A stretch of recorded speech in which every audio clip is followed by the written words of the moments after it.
Welcome to the Defense and Aerospace Report. I'm Vago Muradian from the Association of the United States Army's annual conference and trade show in Washington, D.C. And we have with us Chris Vanslager, who is the Executive Vice President for U.S. Defense at AM General.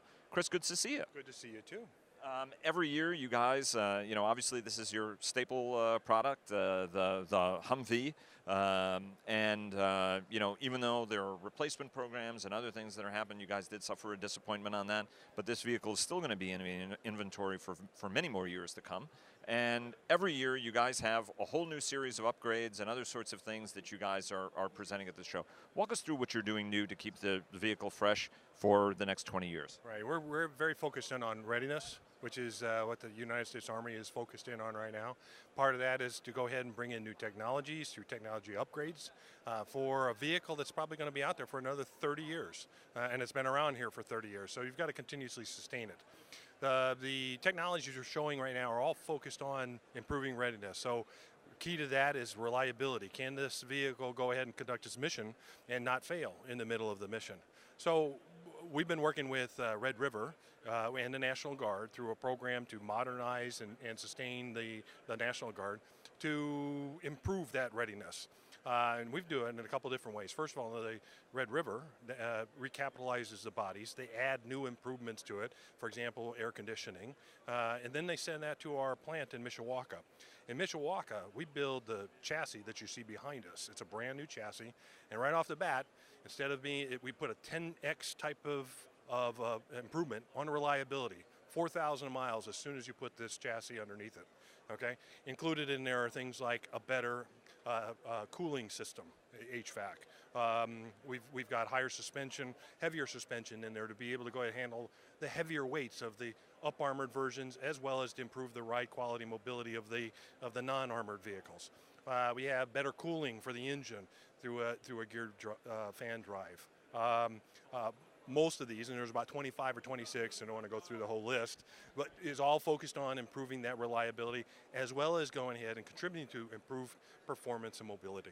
When you guys are also looking at reliability, obviously powertrain is another important piece of it. Are you guys, you guys have done all sorts of interesting things. There was that NASCAR project you did a couple of years ago to show how rapidly engine changes and things could happen.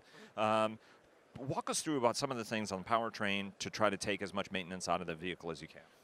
So there have been some significant changes in the structure of some of the components, the enhanced, the accessory devices. They have all been simplified. We've done some things, for example, with the transmission. We've improved the transmission reliability, okay, by changing out just 20 parts. We were able to go ahead and not only improve reliability, but provide more power to the rear wheels, as part of that.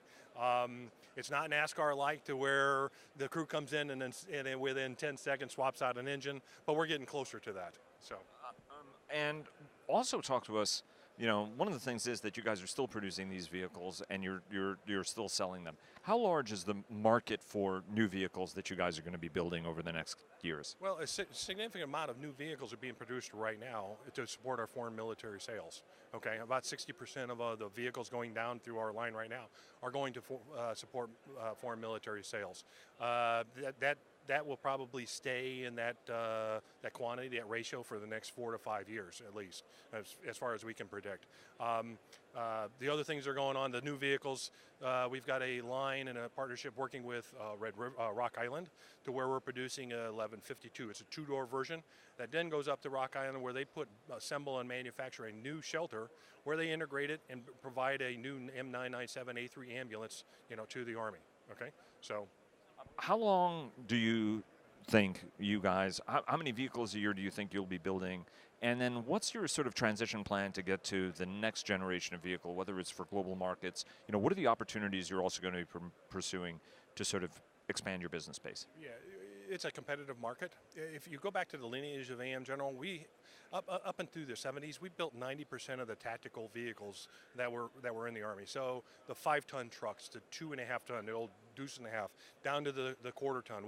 We produced over 1.6 million military vehicles for Department of Defense so far.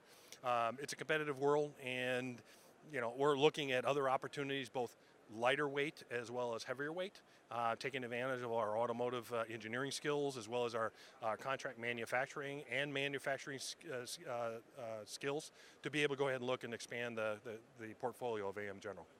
Chris, thanks very much. Thank you very much. Appreciate it, Vago.